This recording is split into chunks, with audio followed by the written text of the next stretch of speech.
असम सरकार ने पिछले साल अक्टूबर में 3000 बीघा जमीन कोलकाता की एक फर्म को आवंटित कर दी। ये बात गुवाहाटी हाई कोर्ट को पिंच कर गई। उसने पूछा, सवाल खड़े करते हुए कि इतनी बड़ी जमीन एक प्राइवेट फर्म को क्या आवंटित की जा सकती है। ये जमीन पर्यावरण की दृष्टि से बहुत सेंसिटिव है और छठी अनुसूची के अंतर्गत वाले क्षेत्रों में आती है। छठी अनुसूची के अंतर्गत पूर्वोत्तर के वो क्षेत्र आते हैं जहां आदिवासी बहुल्यता में रहते हैं।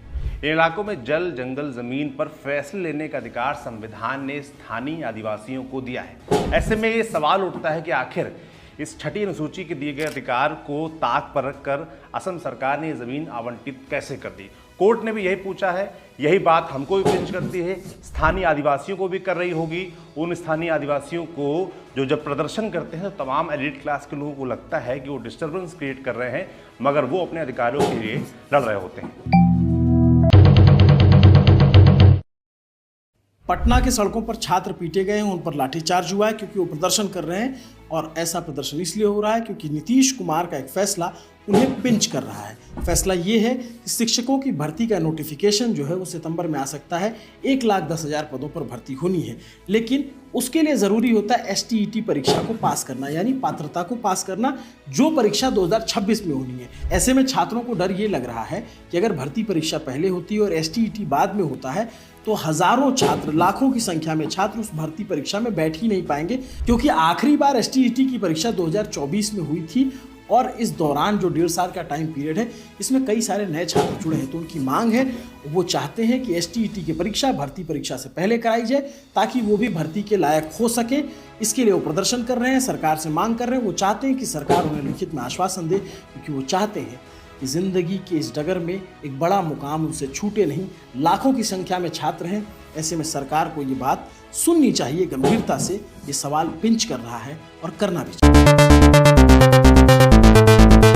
लोहारू के ढाणी लक्ष्मण की रहने वाली 19 साल की मनीषा जाती है नर्सिंग कॉलेज फॉर्म लेने के लिए। शाम तक लौटती नहीं है। पिता के पास फोन आता है पर बात नहीं हो पाती। पिता घबराते हैं, पुलिस के पास जाते हैं। पुलिस से जवाब मिलता है कि शादी करके जल्द लौट आएगी। और इसके बाद क्या होता है, बेटी की लाश मिलती है। सिंघाड़ी नहर के किनारे मेरी लाश बेहद विभत्स हाल में थी। गला रेता गया था, चेहरा जला हुआ था।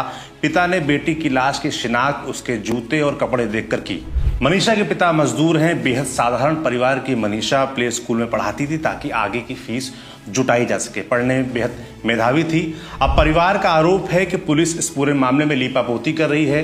6 दिन से ज्यादा बीत चुके हैं, पुलिस कोई भी कामयाबी हासिल नहीं कर सकी है। आरोपी एकदम लापता है और इसको लेकर परिवारीजन नाराज हैं और हाईवे पर लाश को लेकर बैठ गए हैं, जिसमें राजनीतिक दल भी जुट रहे हैं। प्रशासन इस मामले पर तब हरकत में आया जब लोगों ने नाराज होकर दिल्ली जयपुर हाईवे जाम कर दिया और उसके बाद सरकार भी हरकत में आई और उसने 5 पुलिसकर्मियों को सस्पेंड कर दिया। मगर कुछ सवाल हैं जो हमें पिंच करते हैं कि आखिर पुलिस ऐसे मामलों में क्यों हीला हवाली करती है, परिवारीजनों की मदद तुरंत क्यों नहीं करती। सवाल ये भी उठता है कि अगर पुलिस समय से हरकत में आ जाती तो क्या मनीषा को बचाया जा सकता था। ये सवाल हमें पिंच करता है।